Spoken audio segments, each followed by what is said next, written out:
Megan, when did you first set foot in this community, so to say?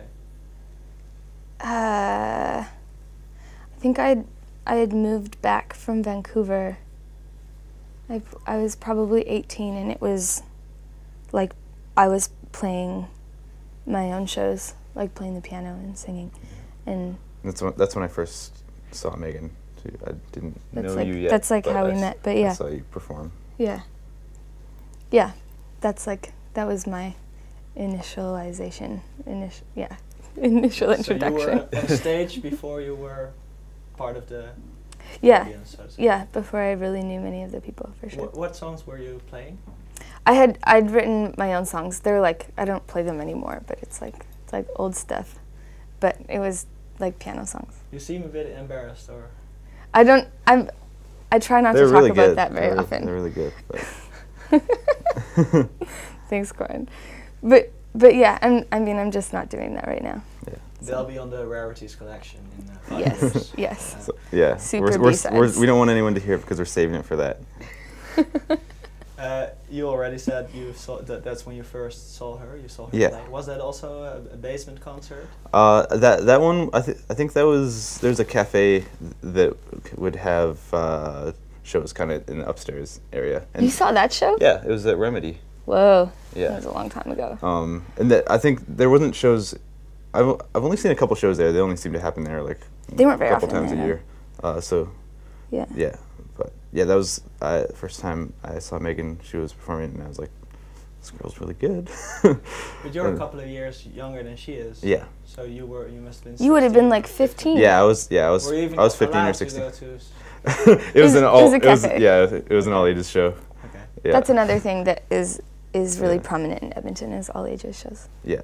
Or Like used to all be. of the sort of scene we're talking about, it's like everyone tried to make the shows accessible to people of all ages.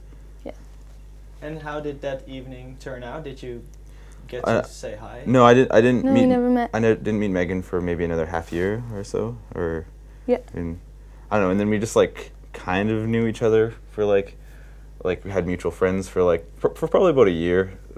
We were like acquaintances.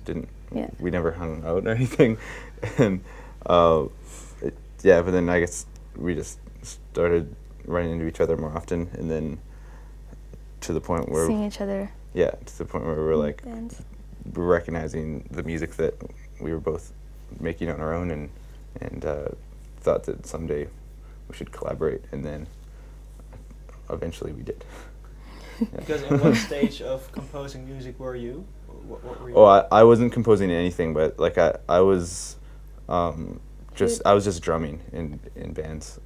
I was not like writing music at all. And when Megan and I were initially talking about when we'd like mentioned that it would be cool to do something together, we were probably both envisioning like Something totally different than what we're like doing. Megan on piano and singing and me drumming On like a homemade drum kit or something. Yeah. It's like And then because I hadn't, like, I was just a drummer, hadn't written any of my own music, but then later, like, I don't know, a year or two years later, started trying to compose my own electronic music, and then I was like, well, I really need vocals for this. And then thought back to how we had talked about doing something one day, and then I asked if she had any ideas for the tracks that I was making, and then that's just kind of what happened. Is there a particular song or record that triggered your ambition to make music on a computer? No.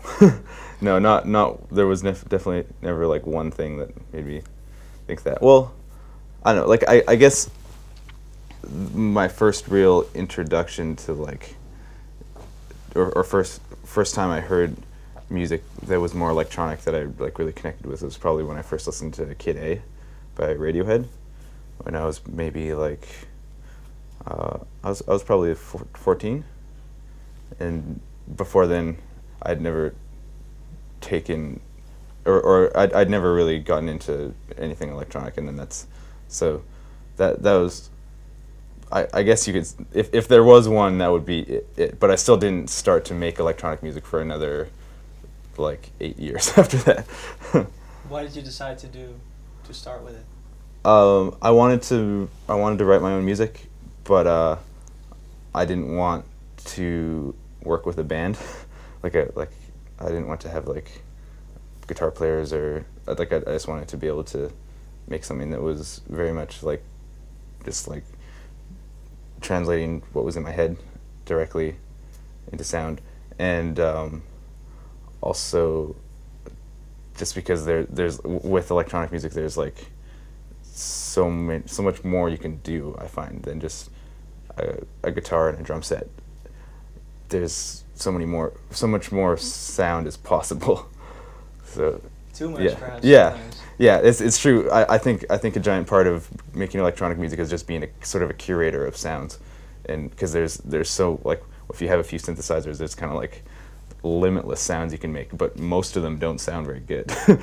And so the key is just like, I don't know, it's a long process, but just sort of going through them all and fooling with things until it's like, okay, it can take a really long time on one thing, and then suddenly you'll turn one knob just like a tiny bit, and it's like, that's the sound I want.